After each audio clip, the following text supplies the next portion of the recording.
Hey, it's Becca, and my topic was why do queens wear crowns?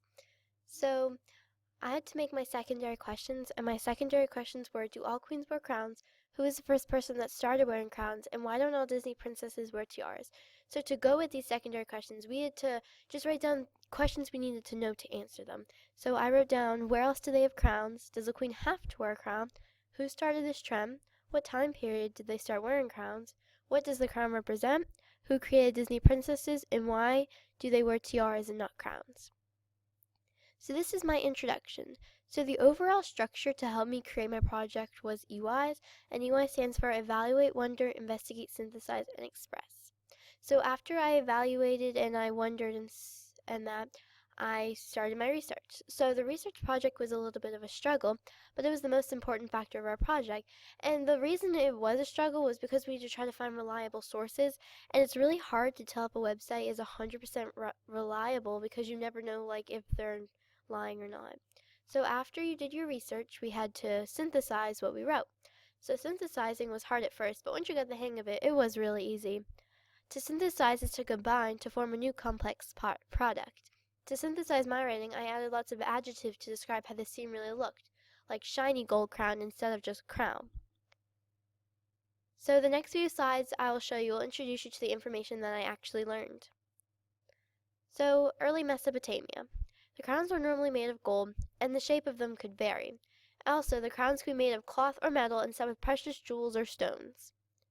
And that right down there is an example of what a Mesopotamian crown could have looked like.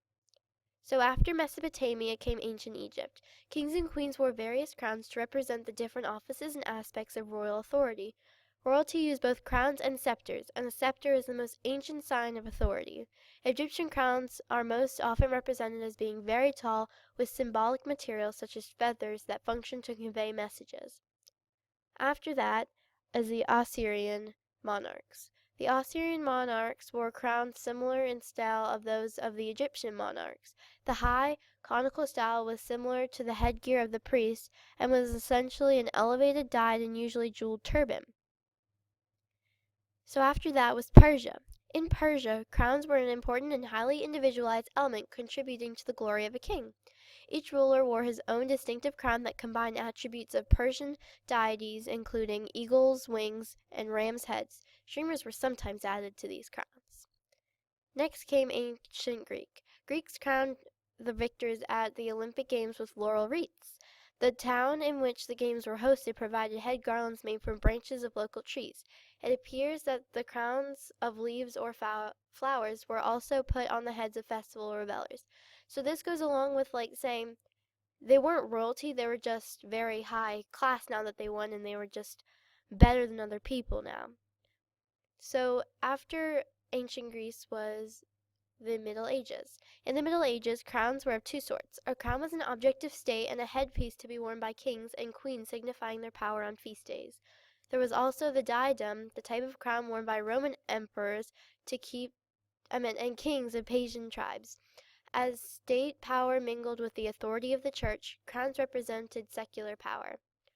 Overall, overall kings and queens wear crowns to signal their superior power over other people. They rest on top of one's heads to show their glory. They are usually made of jewels, stones, or an expensive material like diamond or gold. Also, crowns go all the way back to early Mesopotamia and we still use them today. So at the end, I just have this small pic collage of a bunch of pictures of Queen Elizabeth today.